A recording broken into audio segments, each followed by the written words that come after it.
Bismillahirrahmanirrahim. Assalamualaikum warahmatullahi wabarakatuh.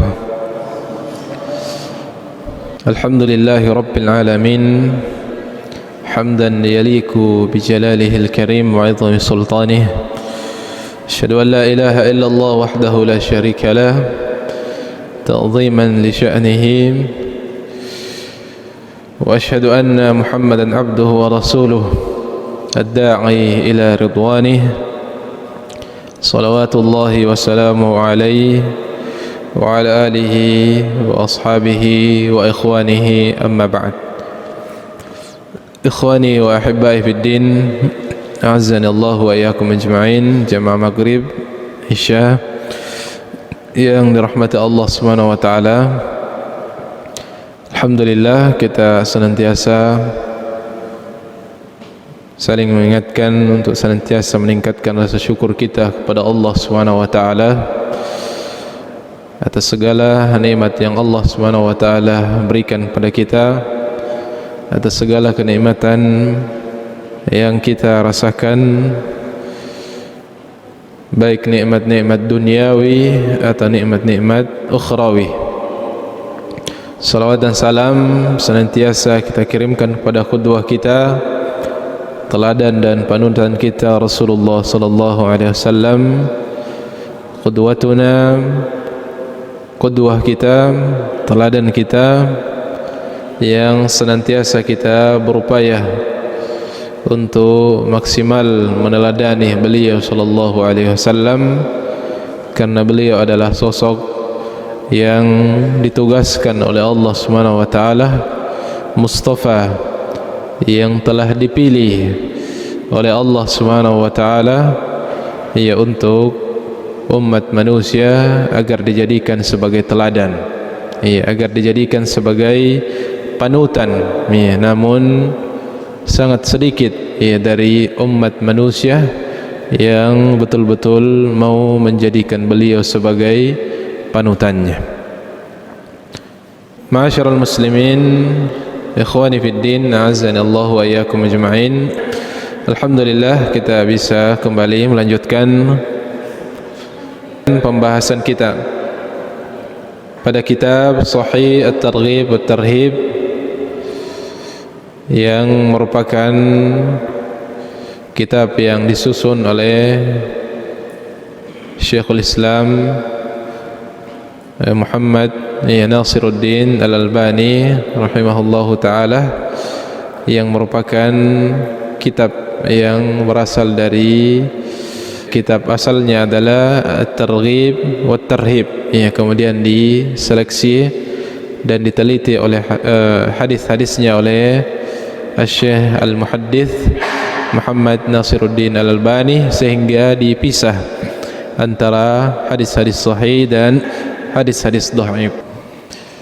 Sekarang kita masih di bab At-Targhib fi Sama'il Hadis, motivasi Nabi SAW, ya, At-Targhib, motivasi Nabi SAW untuk mendengarkan hadis wa tablighihi wa nuskhihi, dan motivasi Nabi SAW untuk menyampaikan hadis tersebut, wa nuskhihi dan mencatatnya, ya, mencatat hadis tersebut, wa tarhib minal kadhib, dan peringatan dari dusta ala Rasulullah sallallahu, ya, peringatan dari dusta atas nama Nabi sallallahu alaihi wasallam.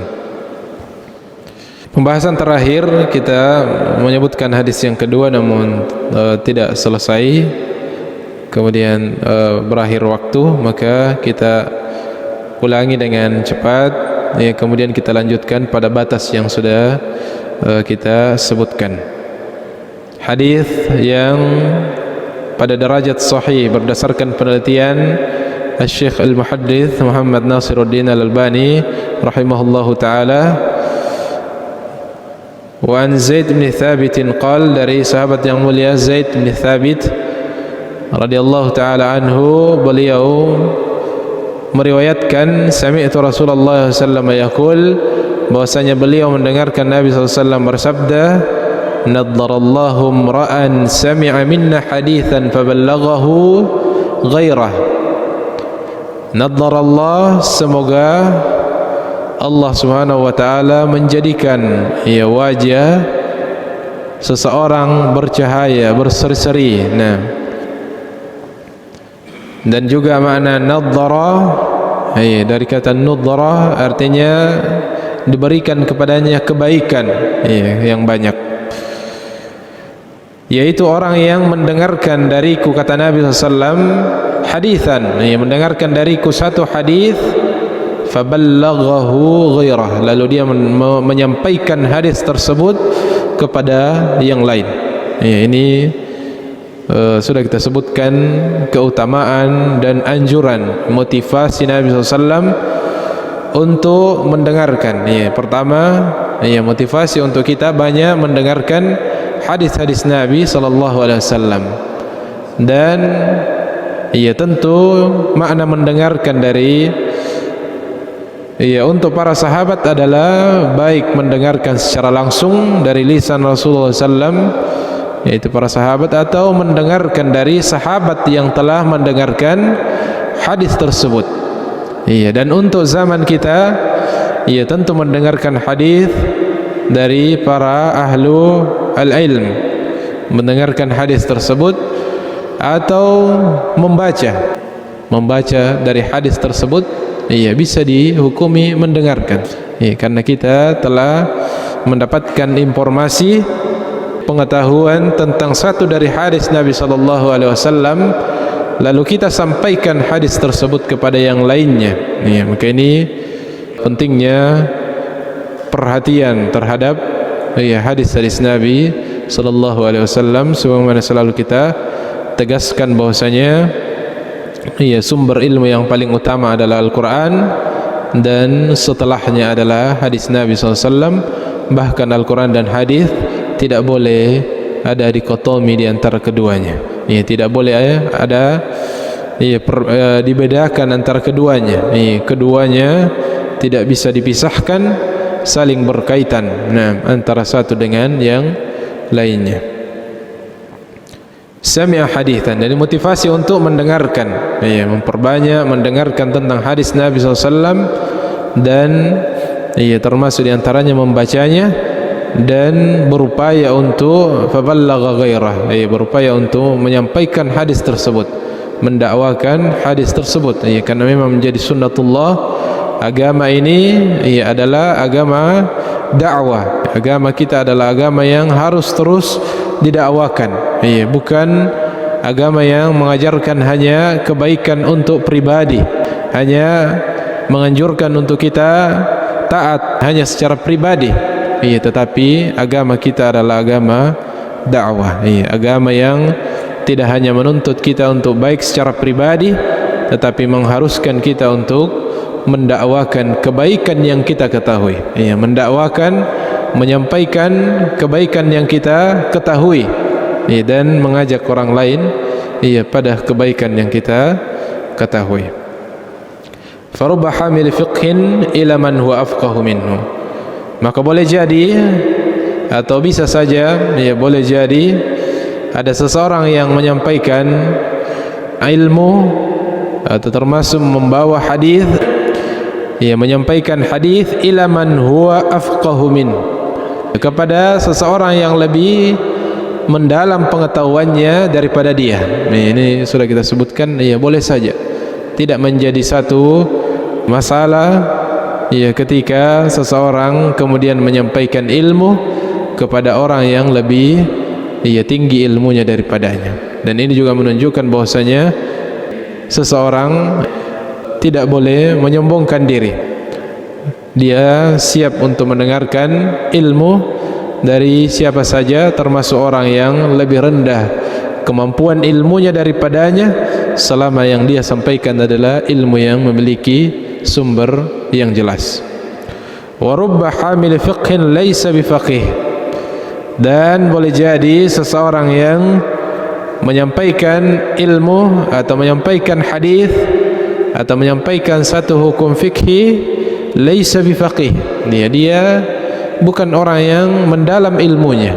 Ya, artinya, atau boleh jadi seseorang menyampaikan satu hadis namun dia belum terlalu mendalami faedah dan makna yang ada pada hadis tersebut.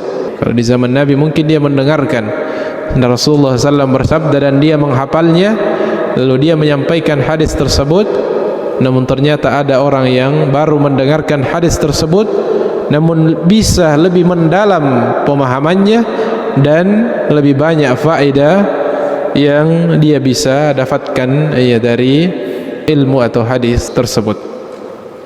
Kemudian thalathun la yughallu alaihinna qalbu muslimin, ada 3 perkara yang dengan 3 perkara tersebut seorang mukmin tidak akan dihinggapi hatinya oleh perasaan dengki. Ini juga sudah kita sebutkan, bahwa kita sebutkan secara cepat.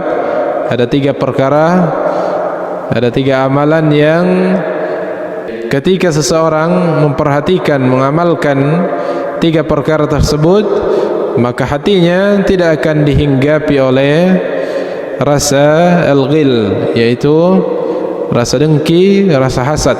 Nah, yang kita sebutkan bahwasanya sifat dengki ini jangankan di dunia, sampai di surga sekalipun, sekiranya tidak dicabut sifat tersebut, maka surga yang nikmatnya, kenikmatannya seluas langit dan bumi pun tidak bisa memberikan ketenangan dan kebahagiaan kepada orang yang ada di dalamnya jika dia di dalam hatinya masih didapatkan al-ghil, masih ada sifat dengki yang ada di dalam hatinya. Makanya sebelum dimasukkan ke dalam syurga, Allah Subhanahu wa taala berfirman, wa naza'na ma fi qulubihim min ghil, kami bersihkan, kami kami cabut, kami bersihkan dari hati-hati mereka sifat al-ghil. Makanya tidak ada lagi rasa cemburu di dalam syurga Allah Subhanahu wa taala. Orang yang berada di syurga yang paling bawah, meskipun dia melihat ada yang mendapatkan kenikmatan yang lebih besar, dia tetap ridha dan puas dengan kenikmatan yang dia dapatkan sesuai dengan kadar amalnya, dikarenakan tidak ada lagi sifat dengki al-ghil di dalam hatinya. Karena sekiranya masih ada sifat dengki, maka orang yang berada di level surga yang paling bawah akan menggelisah dan menginginkan apa yang ada didapatkan oleh orang yang ada di atasnya. Wa naza'na ma fi sudurihim min ghil, termasuk mungkin yang paling mudah terjadi hasad dan dengki ketika ada ikhwah kita atau saudara kita yang mempraktekkan satu sunnah Nabi yang disebut dengan poligami. Nah, itu paling rawan hasad dan dengki di antara mereka. Tetapi di surga tidak ada lagi hasad dan dengki tersebut di hati mereka. Kenapa? Karena dicabut hal tersebut, karena dia merupakan sifat yang bisa menghilangkan kebahagiaan. Meskipun besar kenikmatan yang telah kita dapatkan, tapi ketika ada ghil di dalam hati kita, maka itu juga bisa menghilangkan, menjadikan kebahagiaan, menjadikan kenikmatan yang besar menjadi tidak bernilai pada diri kita, dalam pandangan kita. Maka kata Rasulullah SAW, yang pertama ikhlasul amali lillah. Yang pertama adalah amalan yang bisa menetralkan dan menjadi penangkal al-ghil di dalam hati kita, hasad dan dengki tersebut, adalah ikhlasul amali lillah. Ketika kita beramal, berbuat karena semata-mata mengharapkan pahala dari Allah Subhanahu wa taala. Tidak mengharapkan pujian manusia, tidak mengharapkan dunia, akan tetapi keridhaan Allah Subhanahu wa taala yang diharapkan. Wa munasahatu ulatil amr, kita percepat karena sudah pernah kita sebutkan. Wa munasahatu ulatil amr. Kemudian yang kedua adalah menjadi orang yang tulus, ia betul-betul mau memberikan nasihat kepada para pemangku jabatan atau para pemimpin. Dan ini di antara anjuran dari Nabi SAW dan merupakan budaya dan kebiasaan dari salafus saleh senantiasa memberikan nasihat kepada para pemimpin. Bahkan di zaman-zaman terdahulu, para pemimpin begitu segan kepada para ulama. Para pemimpin begitu segan terhadap para ulama, sehingga ketika para ulama berbicara, mereka pun begitu mendengarkan. Makanya sangat diperlukan nasihat mereka, para ulama, terhadap para pemimpin. Tentu dengan petunjuk yang beliau sallallahu alaihi wasallam telah ajarkan kepada umatnya, bahwasanya barang siapa di antara kalian yang ingin memberikan nasihat kepada para pemimpin, maka hendaknya dia menasihatinya secara sembunyi-sembunyi atau dengan cara yang bijak, yang karena menasihatinya fi dhahril ghaib, menasihatinya di khalayak, bukanlah cara yang benar, bahkan merupakan sesuatu yang tercelah.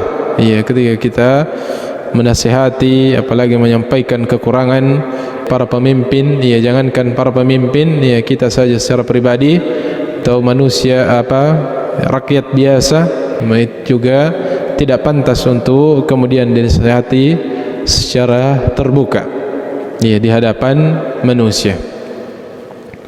Kata Rasulullah SAW, fa in qabila, dan ketika nasihat tersebut diterima, maka itulah yang terbaik. Fa illa, dan kalaupun tidak diterima, faqad addaita ma alaik, maka engkau telah melaksanakan apa yang menjadi kewajibanmu. Kemudian waluzumul jamaah, di antara hal yang menguatkan hati, termasuk dari terjauh dari sifat hasad dan dengki, adalah senantiasa membersamai jamaah kaum muslimin. Dan tentu untuk saat ini jamaah yang secara sesuai dengan jamaatul kaum muslimin, jamaatul muslimin, tentunya belum ada kita dapatkan, atau belum, karena belum ada pemimpin yang kemudian memimpin secara menyeluruh kaum muslimin di seluruh penjuru dunia. Jamaatul muslimin, kita masih dipimpin berdasarkan negara kita masing-masing. Maka kata para ulama kita, ada yang disebut dengan jamaatun minal muslimin, jamaatun minal muslimin, jamaah dari kaum muslimin, atau kelompok-kelompok yang bisa menguatkan kita, jamaah dakwah yang bisa menguatkan kita teguh di jalan Allah Subhanahu wa taala. Dan inilah yang banyak, jamaatun minal muslimin, jamaah atau kelompok dari kelompok-kelompok yang ada di tengah-tengah kaum muslimin. Itulah yang kita lihat, mana yang bisa menguatkan kita dalam melakukan ketaatan kepada Allah Subhanahu wa taala, mana yang kita lihat lebih dekat kepada sunnah Nabi sallallahu alaihi wasallam, itulah yang kita bersama di dalamnya, itulah yang kita berupaya untuk istiqamah berada di dalamnya, agar kita menjadi kuat. Karena di antara sebab-sebab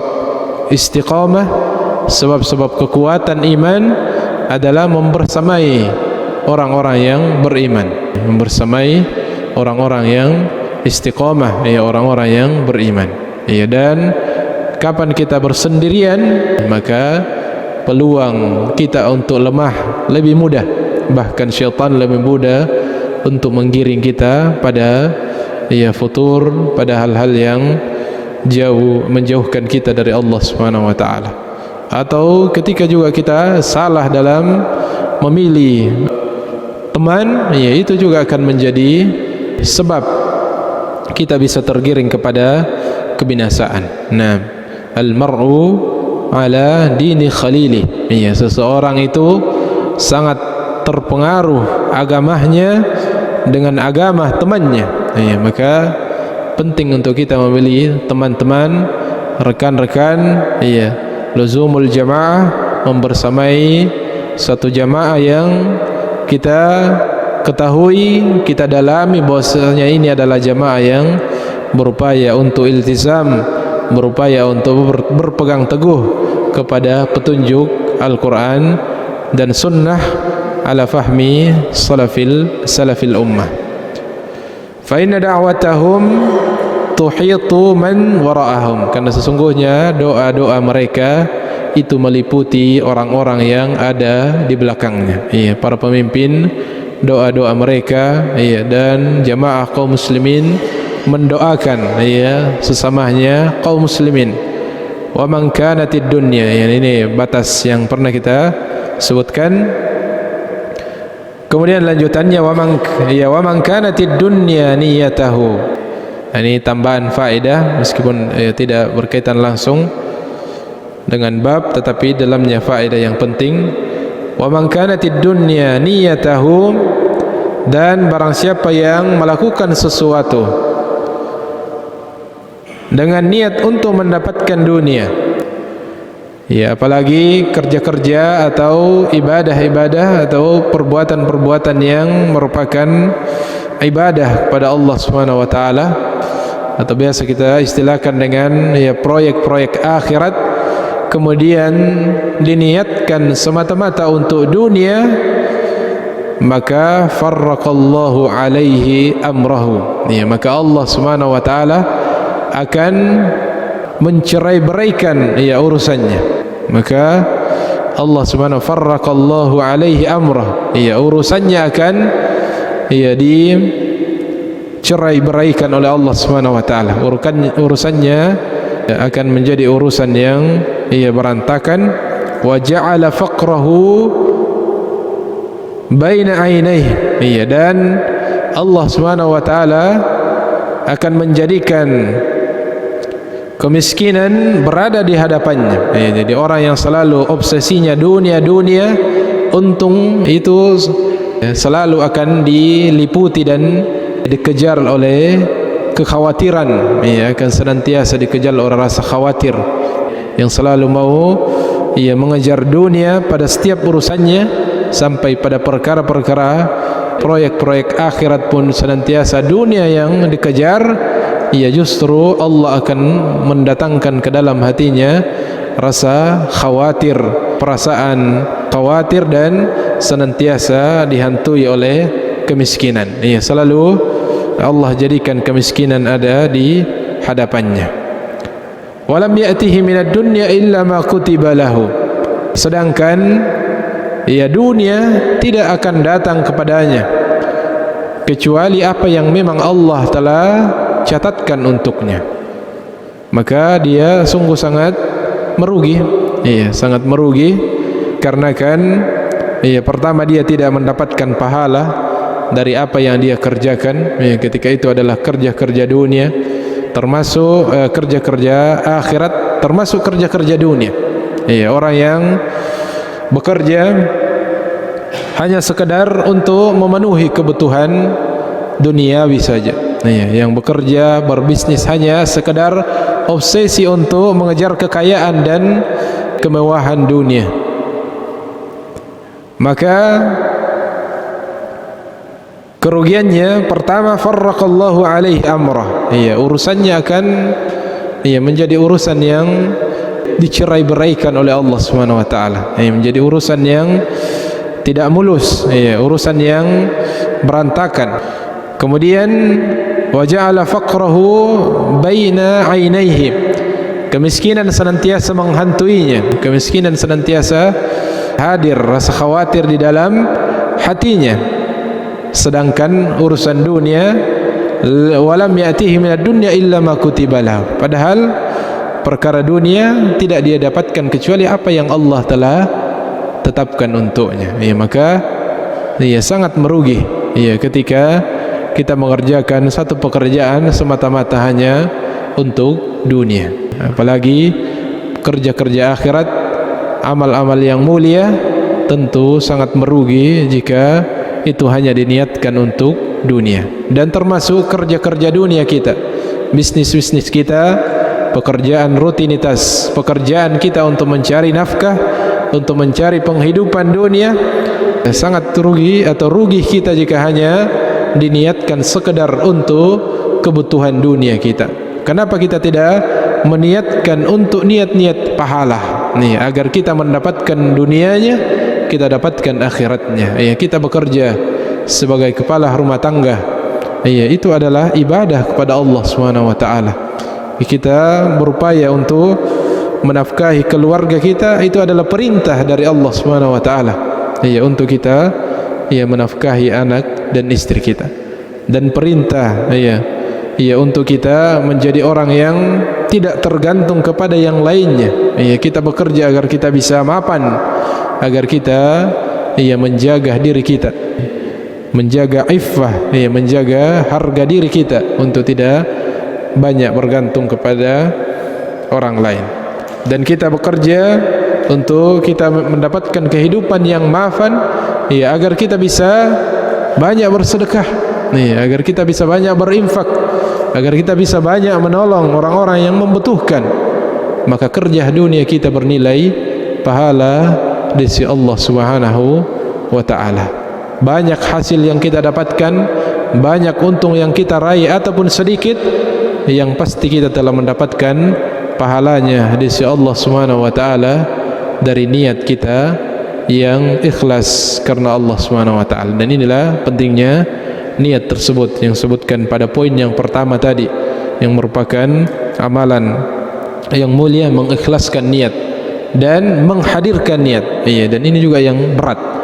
Bagaimana kita terbiasa beramal dengan berbuat dengan menghadirkan niat. Ya, oleh karena itu di antara kelebihan ya kata para ulama kita, al ulama yutajiru bin niyah. Ya, para ulama itu berbisnis ya dengan niatnya. Ya, dengan niatnya dia bisa meraih keuntungan pahala yang banyak, yang kadang dilalaikan ya oleh orang lain. Dan sebaliknya itu tadi, siapa yang niatnya hanya untuk mengejar dunia, maka Allah akan mencerai-beraikan urusannya, dan Allah akan menjadikan perasaan miskin selalu menghantuinya, dan tidaklah dari dunia itu diberikan kepadanya kecuali yang memang Allah telah catat untuknya. Wa man kanatil akhiratu niyyatahu, dan sebaliknya, siapa yang berbuat, siapa yang beramal karena niatnya adalah akhirat, niatnya untuk mendapatkan keutamaan-keutamaan di akhirat, jama'allahu amrahu, maka Allah Subhanahu wa taala akan menyatukan urusannya. Jadi Allah akan memudahkan, menjadikan urusannya sebagai urusan yang mudah, yang lancar. Wa ja'ala ghinahu fi qalbi, dan Allah Subhanahu wa taala memasukkan kekayaan itu ke dalam hatinya. Maka ini keuntungannya ya, orang yang memulai sesuatu amalan dengan hati yang ikhlas, hati yang mengharapkan pahala dari Allah Subhanahu wa taala, ia belum berhasil, belum mendapatkan apa yang dia capai, dia sudah diberikan oleh Allah Subhanahu wa taala ya kekayaan, dan itu diletakkan di dalam hatinya. Dan kata Nabi SAW, laisal ghina an kathratil mal an kathratil ard, ya, bukanlah kekayaan itu dengan banyaknya harta, dengan banyaknya materi, walakinnal ghina ghinan nafs, ya, akan tetapi kekayaan yang sesungguhnya adalah kaya hati. Dan orang yang setiap memulai satu amalan, apalagi kalau memang itu adalah proyek dan pekerjaan-pekerjaan akhirat, kemudian menghadirkan niat yang ikhlas untuk mendapatkan keutamaan-keutamaan akhirat, ya, maka urusannya akan dipermudah, dan Allah Subhanahu wa taala memberikan kepadanya kekayaan, ja'ala ghinahu fi qalbi, Allah memasukkan ke dalam hatinya perasaan cukup, kekayaan hati, di dalam hatinya. Wa atathu dunya wa hiya raghimah, dan dunia mendatanginya dalam kondisi hina. Artinya dunia yang mendatanginya, dunia yang mengejarnya, dunia yang mendatanginya dalam kondisi dunia tersebut hina. Artinya dunia akan mengikut, sebagaimana sudah sering kita berikan perumpamaan, bahwasanya seseorang yang menanam padi, atau seseorang yang menanam jagung, maka rumput akan pasti ikut, tidak perlu ditanam rumputnya, pasti ikut tumbuh rumput tersebut. Adapun sebaliknya, seseorang yang menanam rumput, jangan menunggu akan panen padi atau menunggu panen jagung di kemudian hari, tidak akan ikut tumbuh jagung ketika rumput yang kita tanam. Ini satu perumpamaan, pendekatan bagi orang yang beramal, bekerja karena semata-mata niat dunia, seperti orang yang menanam rumput, itu yang akan tumbuh dan tidak akan ikut tumbuh jagung ataupun padi, tidak akan ikut akhiratnya. Dan sebaliknya, orang yang beramal karena mengharapkan akhirat, maka dia ibarat orang yang menanam jagung atau menanam padi, pasti rumput itu akan ikut tumbuh juga. Maka orang yang mengejar akhirat, dunia akan ikut, dunia akan ikut. Allah tidak akan menyia-nyiakan hambanya. Kalau yang sekedar mengejar dunia saja diberikan kecukupan, apalagi orang yang mengejar akhirat, tentu Allah Subhanahu wa taala akan berikan apa yang menjadi kebutuhannya. Itu hadis yang kedua pada bab ini. Kemudian hadis yang ketiga, kurang lebih sudah tercakup di dalam hadis yang sebelumnya, namun tidak apa kita bacakan secara cepat, kita terjemahkan. Hadis yang sahih li ghairihi, ruya an Anas bin Malik, diriwayatkan dari Anas bin Malik radhiyallahu anhu beliau meriwayatkan, khatabana Rasulullah sallallahu alaihi wasallam di Masjid Khaif. Rasulullah sallam berkhutbah kepada kami di Masjid Al-Khaif min Mina, di masjid yang bernama Masjid Al-Khaif di tanah Mina, di Mekah. Rasulullah sallam bersabda, naddarallahu imra'an, semoga Allah Subhanahu wa taala menjadikan wajah seorang berseri-seri, bercahaya, sami'a maqalati, yaitu orang-orang yang mendengarkan ucapanku, fahafidhaha, lalu dia menghafal ucapanku tersebut, menghafal atau menjaga, menghafal dengan menghafalnya di dada, atau menghafal dalam artian menjaganya dengan mencatatnya. Wa wa'aha, lalu dia memahaminya. Thumma dhahaba biha ila man lam yasma'ha, kemudian dia pergi kepada orang yang belum mendengarkan. Ini anjuran, perintah dari Nabi SAW untuk kita menyebarkan ilmu yang beliau sampaikan. Farubba hamil fiqhin laysa bifaqih, dan boleh jadi orang yang membawa ilmu tersebut bukanlah orang yang faqih, bukan orang yang mendalam pemahamannya, tetapi dia tetap sampaikan sesuai kadar yang dia pahami, dan boleh jadi dia sampaikan warubba hamil fiqhin ila man huwa afqahu minhu, seperti tadi, boleh jadi pemahamannya sedikit terhadap satu ilmu, tetapi dia dakwakan, dia sampaikan ilmu tersebut kepada orang yang bisa memahaminya lebih dalam, sehingga ilmu bisa tersebar lebih luas dan lebih mendalam, kepada lebih luas manfaatnya kepada orang lain. Itu sudah kita sebutkan pada hadis yang sebelumnya. Kemudian sahih li ghairi juga, hadis yang keempat, an Jubair bin Mut'im, dari sahabat yang mulia Jubair bin Mut'im, beliau meriwayatkan, sami'tu Rasulullah sallallahu alaihi wasallam bi khaif. Iya, aku mendengarkan Rasulullah SAW bersabda, iya, dalam kondisi atau kejadian yang sama juga di Masjid Al-Khaif Mina, di Mina. Yaqul, iya, beliau bersabda, naddarallahu 'abdan, semoga Allah Subhanahu wa taala menjadikan wajah seorang hamba. Ya, redaksi tadi imra'an, kalau sekarang abdan. Semoga Allah Subhanahu wa taala menjadikan wajah seorang hamba berseri-seri, sami'a maqalati, yaitu orang yang mendengarkan ucapanku, fahafidhaha wa wa'aha, lalu dia menghafalnya, menjaganya, mencatatnya atau menghafalnya dan memahaminya, wa ballaghaha man lam yasma'ha, lalu dia sampaikan kepada orang yang belum mendengarkannya, farubba hamil fiqhin la faqiha lahu. Ya, jadi bahasanya berbeda. Ini menunjukkan bahwasanya kalau hadis itu boleh diriwayatkan dengan maknanya, boleh diriwayatkan dengan maknanya, boleh disampaikan dengan maknanya. Beda dengan Al-Quran. Ya, kalau Al-Quran harus lafadznya sama, harokatnya harus sama semuanya, tidak boleh diriwayatkan disampaikan secara makna. Jangan karena pintar bahasa Arab, ya, lalu kemudian mau mengubah teksnya. Ya, misalnya qul huwallahu ahad, katakanlah Allah Maha Ahad, Maha Esa. Lalu dia mau mengatakan qul huwallahu wahid, sama artinya satu, Maha Esa. Ya, tapi tidak boleh diubah sedikit pun redaksi meskipun sama artinya kalau Al-Quran disampaikan. Adapun hadis boleh disampaikan dengan redaksi yang berbeda. Iya, selama makna itu sama, teksnya beda tapi hadisnya maknanya sama. Seperti kejadian ini sahabat, ya, antara Anas bin Malik dengan Jubair bin Mut'im. Ya, semuanya mendengarkan Nabi sallallahu alaihi wasallam bersabda di Khaib, Masjid Khaib di Mina.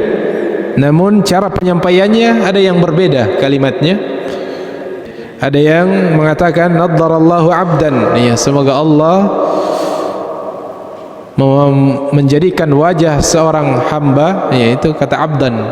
Sedangkan di atas mengatakan imra'an, ya, imra'an seseorang, kalau abdan seorang hamba.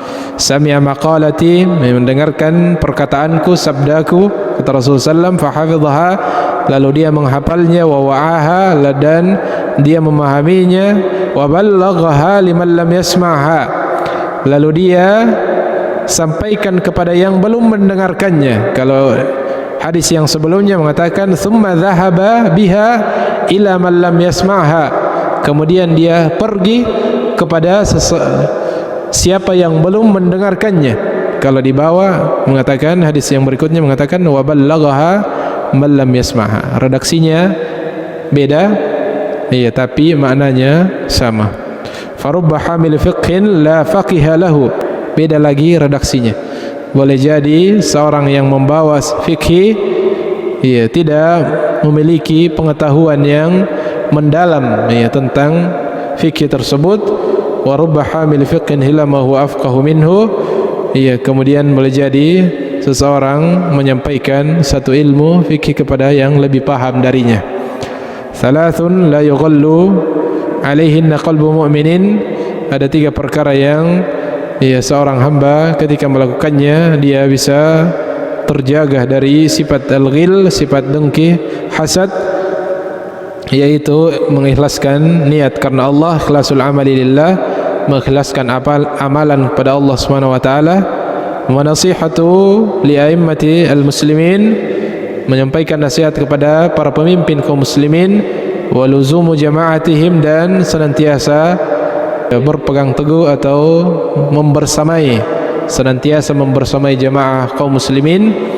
Fa inna da'watahum tuhitu man wara'ahum, karena sesungguhnya doa-doa mereka itu meliputi orang-orang yang ada di belakangnya. Doa-doa para pemimpin itu mengikut, ditujukan atau mencakup, meliputi orang-orang yang ada di bawah kepemimpinannya.